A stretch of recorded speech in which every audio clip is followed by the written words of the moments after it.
আসসালামু আলাইকুম। স্বাগত জানাচ্ছি আপনাকে আরএবি নিউজের আন্তর্জাতিক সংবাদে। শুরুতেই থাকছে সংবাদ শিরোনাম। হরমুজ প্রণালী দিয়ে সব দেশের জাহাজ যেতে পারবে, শুধু যেতে পারবে না যুক্তরাষ্ট্রের জাহাজ, বললেন ইরানের ধর্মীয় নেতা মোস্তাফা খামেনি। আজ আবারও রাশিয়ায় পাল্টা ড্রোন হামলা চালিয়েছে ইউক্রেন। এই হামলায় রাশিয়ার ৫ জন সেনা আহত। ইরান আবারও রাশিয়া থেকে কিনল ১৫টি যুদ্ধবিমান, তা দেখে ভয়ে কাঁপছে ডোনাল্ড ট্রাম্প। যুক্তরাষ্ট্র ইরানকে দিয়েছে ৫টি শর্ত। এবার এই ৫টি শর্ত না মানলে ইরানকে মানচিত্রে থেকে মুছে দিবে বললেন ডোনাল্ড ট্রাম্প। আবারও লেবাননে একের পর এক ভয়াবহ মিসাইল হামলা চালিয়েছে ইসরায়েল। এতক্ষণ শুনছিলেন সংবাদ শিরোনাম, এখন বিস্তারিত। আবারও সাম্প্রতিক এক বক্তব্যে ইরানের ধর্মীয় নেতা মোস্তফা খামেনি জানিয়েছেন, হরমুজ প্রণালী দিয়ে বিশ্বের প্রায় সব দেশের জাহাজ চলাচল করতে পারবে, তবে ব্যতিক্রম হিসেবে যুক্তরাষ্ট্রের জাহাজের ওপর নিষেধাজ্ঞা আরোপ করা হতে পারে। এই ঘোষণাকে ঘিরে আন্তর্জাতিক অঙ্গনে তৈরি হয়েছে নতুন উত্তেজনা এবং কূটনৈতিক চাপ। বিশ্লেষকরা বলছেন, হরমুজ প্রণালী শুধুমাত্র একটি সমুদ্রপথ নয়, বরং এটি বৈশ্বিক অর্থনীতির অন্যতম লাইফলাইন। মধ্যপ্রাচ্যের তেল রপ্তানির একটি বড় অংশ এই প্রণালী দিয়ে বিশ্ববাজারে পৌঁছে যায়। ফলে এখানে যে কোনো ধরনের সীমাবদ্ধতা বা নিষেধাজ্ঞা সরাসরি প্রভাব ফেলতে পারে তেলের দাম, জ্বালানি সরবরাহ এবং আন্তর্জাতিক বাণিজ্যের ওপর। ইরানের এই ঘোষণার পর থেকেই বিভিন্ন দেশ পরিস্থিতি নিবিড়ভাবে পর্যবেক্ষণ করছে।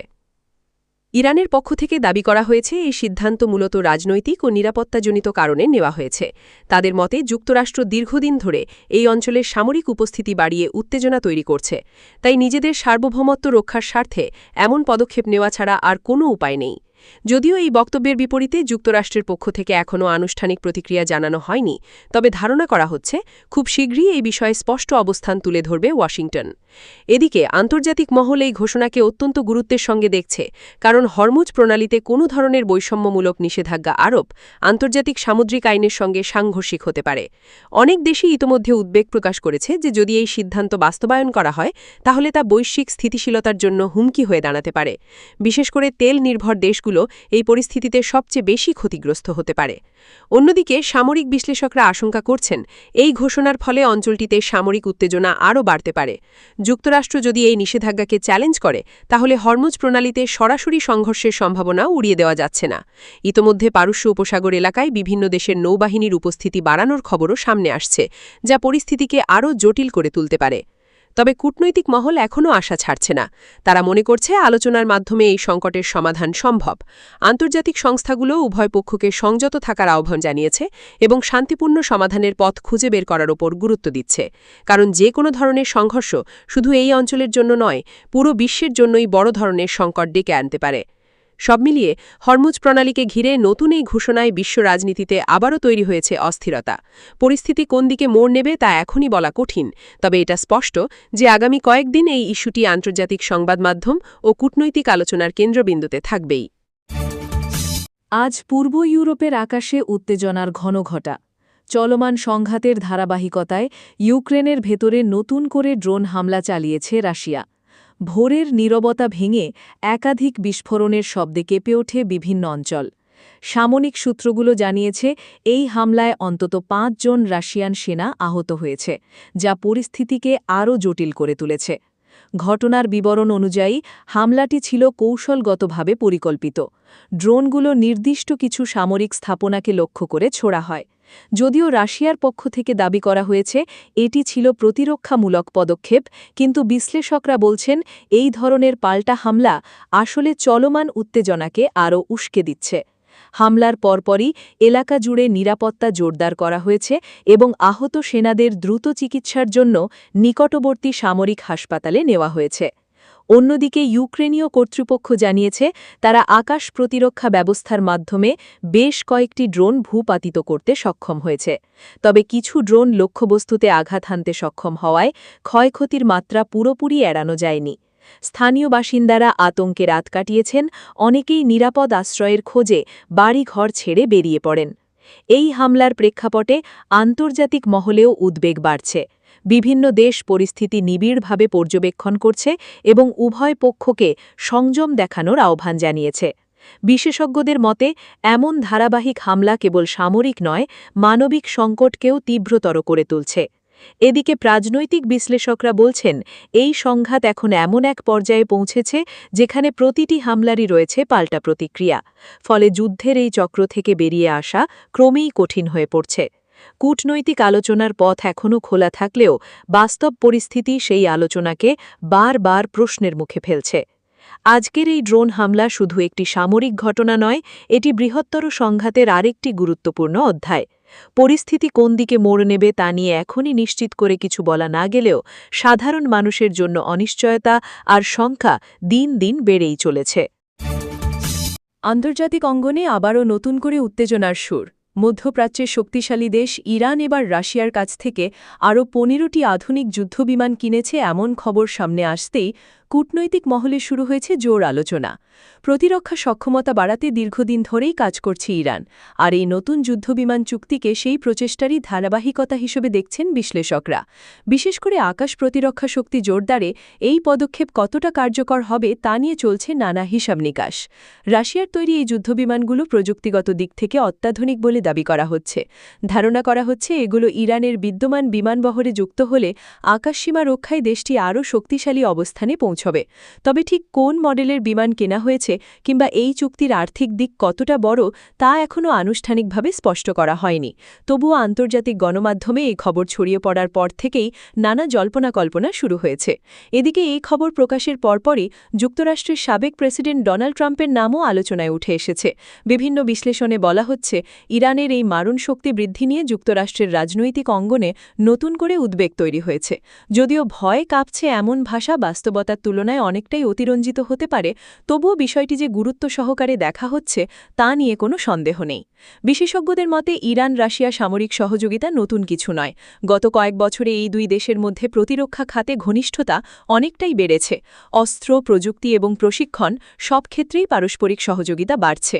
ফলে নতুন করে যুদ্ধবিমান ক্রয়কে একটি কৌশলগত পদক্ষেপ হিসেবেই দেখছেন তারা, যা ভবিষ্যতের আঞ্চলিক শক্তির ভারসাম্যে প্রভাব ফেলতে পারে। অন্যদিকে মধ্যপ্রাচ্যে ইতোমধ্যেই বিদ্যমান উত্তেজনার মধ্যে এই ঘটনা নতুন মাত্রা যোগ করতে পারে বলেও আশঙ্কা করা হচ্ছে। বিশেষ করে ইসরায়েল এবং যুক্তরাষ্ট্রের সঙ্গে ইরানের সম্পর্ক দীর্ঘদিন ধরেই টানাপড়েনের মধ্যে রয়েছে। এই পরিস্থিতিতে ইরানের সামরিক সক্ষমতা বৃদ্ধি আঞ্চলিক রাজনীতিতে কী ধরনের প্রতিক্রিয়া তৈরি করবে তা নিয়ে আন্তর্জাতিক পর্যবেক্ষকদের নজর এখন সেদিকেই। ইরানের এই নতুন যুদ্ধবিমান ক্রয় শুধুমাত্র একটি সামরিক চুক্তি নয়, বরং এটি একটি বড় কৌশলগত বার্তা। শক্তির ভারসাম্য, কূটনৈতিক সম্পর্ক এবং ভবিষ্যৎ সংঘাতের সম্ভাবনা সবকিছুই এই একটি নির্ধারণের সঙ্গে ওতপ্রোতভাবে জড়িত। এখন দেখার বিষয় বিশ্ব রাজনীতির মঞ্চে এই পদক্ষেপ কী ধরনের নতুন সমীকরণ তৈরি করে। মধ্যপ্রাচ্যের যেন নতুন মোড় নিচ্ছে প্রতিদিন। যুক্তরাষ্ট্র ও ইরানের দীর্ঘদিনের বৈরী সম্পর্ক এবার আবারও আলোচনার কেন্দ্রবিন্দুতে। সম্প্রতি যুক্তরাষ্ট্রের সাবেক প্রেসিডেন্ট ডোনাল্ড ট্রাম্পের একটি বক্তব্য ঘিরে তৈরি হয়েছে ব্যাপক আলোচনা ও উদ্বেগ। তিনি দাবি করেছেন ইরানের সামনে রাখা হয়েছে 5টি কঠোর শর্ত, যেগুলো না মানলে দেশটির অস্তিত্বই হুমকির মুখে পড়তে পারে।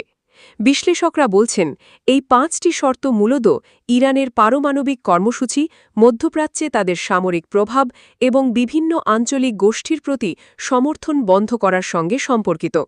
যুক্তরাষ্ট্র দীর্ঘদিন ধরেই অভিযোগ করে আসছে ইরান গোপনে পারমাণবিক ক্ষমতা বাড়ানোর চেষ্টা করছে, যা পুরো বিশ্ব নিরাপত্তার জন্য হুমকি হতে পারে। অন্যদিকে ইরান বরাবরই এই অভিযোগ অস্বীকার করে আসছে। এই প্রেক্ষাপটে উত্তেজনা আরও বাড়িয়ে দিয়েছে হরমুজ প্রণালীর পরিস্থিতি। স্ট্রিট অফ হরমুজ দিয়ে বিশ্বের একটি বড় অংশের তেল পরিবহন হয়, আর এই অঞ্চল নিয়ে যে কোনো ধরনের সংঘাত বিশ্ব অর্থনীতিতে বড় প্রভাব ফেলতে পারে। বিশেষজ্ঞরা মনে করছেন যদি পরিস্থিতি নিয়ন্ত্রণের বাইরে চলে যায় তাহলে তেলের দাম বৃদ্ধি থেকে শুরু করে বৈশ্বিক বাণিজ্যে বড় ধাক্কা লাগতে পারে। এদিকে ইরানের পক্ষ থেকেও এসেছে কঠোর প্রতিক্রিয়া। দেশটির নেতারা জানিয়েছেন তারা কোনো চাপের কাছে নতি স্বীকার করবে না এবং নিজেদের সার্বভৌমত্ব রক্ষায় প্রয়োজনীয় সব পদক্ষেপ নেবে। তারা আরও বলেন যুক্তরাষ্ট্রের এ ধরনের হুমকি আন্তর্জাতিক আইন ও কূটনৈতিক নীতির পরিপন্থী। রাজনৈতিক বিশ্লেষকদের মতে এটি শুধু দুই দেশের মধ্যকার দ্বন্দ্ব নয়, বরং এর সঙ্গে জড়িয়ে আছে বৈশ্বিক শক্তির ভারসাম্য। রাশিয়া, চীন সহ অন্যান্য শক্তিধর দেশগুলো এই পরিস্থিতি গভীরভাবে পর্যবেক্ষণ করছে। অনেকেই আশঙ্কা করছেন যদি এই উত্তেজনা আরও বাড়ে তাহলে তা বড় নতুন করে তীব্র আকার ধারণ করেছে। লেবাননের আকাশে একের পর এক ভয়াবহ মিসাইল হামলা চালিয়েছে ইসরায়েল, যা পুরো অঞ্চল জুড়ে আতঙ্ক ছড়িয়ে দিয়েছে। স্থানীয় সূত্রে জানা গেছে, রাতের গভীরে শুরু হওয়া এই হামলায় একাধিক স্থাপনা লক্ষ্য করে আঘাত হানা হয়। বিস্ফোরণের শব্দে কেঁপে ওঠে আশেপাশের এলাকা।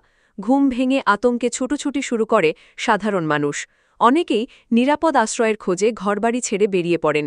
প্রাথমিকভাবে জানা গেছে, এই হামলাগুলো বিশেষ করে সীমান্তবর্তী কিছু কৌশলগত স্থাপনাকে লক্ষ্য করে চালানো হয়েছে। যদিও ইসরায়েলের পক্ষ থেকে আনুষ্ঠানিকভাবে বিস্তারিত কিছু জানানো হয়নি, তবে তাদের সামরিক বাহিনীর একটি সূত্র দাবি করেছে, নিরাপত্তা ঝুঁকি মোকাবিলায় প্রয়োজনীয় পদক্ষেপ নেওয়া হয়েছে। অন্যদিকে লেবাননের পক্ষ থেকে এই হামলাকে সরাসরি আগ্রাসন হিসেবে আখ্যা দিয়ে তীব্র নিন্দা জানানো হয়েছে। হামলার পরপরই লেবাননের বিভিন্ন এলাকায় জরুরি অবস্থা জারি করা হয়েছে। হাসপাতালগুলোতে বাড়ানো হয়েছে প্রস্তুতি, আহতদের দ্রুত চিকিৎসা দেওয়ার জন্য অতিরিক্ত মেডিকেল টিম মোতায়েন করা হয়েছে। স্থানীয় গণমাধ্যম জানাচ্ছে, এখনও পর্যন্ত হতাহতের সঠিক সংখ্যা নিশ্চিত না হলেও বেশ কয়েকজন আহত হয়েছে বলে আশঙ্কা করা হচ্ছে। এদিকে এই ঘটনাকে কেন্দ্র করে আন্তর্জাতিক মহলেও শুরু হয়েছে তীব্র প্রতিক্রিয়া। বিভিন্ন দেশ পরিস্থিতি শান্ত রাখার আহ্বান জানিয়ে উভয় পক্ষকে সংযম প্রদর্শনের অনুরোধ করেছে। বিশ্লেষকরা বলছেন, সাম্প্রতিক সময়ে মধ্যপ্রাচ্যের এই উত্তেজনা ক্রমেই বিপজ্জনক দিকে যাচ্ছে, যা যেকোনো সময় বড় ধরনের সংঘর্ষে রূপ নিতে পারে। স্থানীয় বাসিন্দাদের ভাষ্য অনুযায়ী, হামলার সময় আকাশে একের পর এক আগুনের গোলা ছুটে যেতে দেখা যায়, এরপরই ঘটে প্রচণ্ড বিস্ফোরণ। অনেকেই বলছেন, এমন তীব্র হামলা তারা সাম্প্রতিক সময় খুব কমই দেখেছেন। শিশু ও বয়স্কদের মধ্যে ভয় ও আতঙ্ক ছড়িয়ে পড়েছে। অনেক পরিবার এখনও নিরাপদ আশ্রয়ে অবস্থান করছে। এই পরিস্থিতিতে প্রশ্ন উঠছে, এই হামলার পেছনে মূল উদ্দেশ্য কী? এটি কি শুধুই নিরাপত্তাজনিত প্রতিক্রিয়া, নাকি এর পেছনে রয়েছে আরও বড় কোনো কৌশলগত পরিকল্পনা? আন্তর্জাতিক বিশ্লেষকরা মনে করছেন, এটি বৃহত্তর ভূ-রাজনৈতিক টানাপোড়েনের অংশ, যেখানে প্রতিটি পদক্ষেপ ভবিষ্যতের বড় সংঘাতের ইঙ্গিত বহন করছে। অবশেষে যা বলা যায়, লেবাননে ইসরায়েলের এই ধারাবাহিক মিসাইল হামলা নতুন করে উদ্বেগ তৈরি করেছে পুরো বিশ্বে। পরিস্থিতি কোন দিকে মোড় নেবে তা এখনই বলা কঠিন, তবে একটাই স্পষ্ট, এই উত্তেজনা যদি দ্রুত নিয়ন্ত্রণে না আনা হয়, তাহলে এর প্রভাব শুধু এই অঞ্চলে সীমাবদ্ধ থাকবে না, বরং বিশ্ব রাজনীতিতেও বড় ধরনের প্রভাব ফেলতে পারে।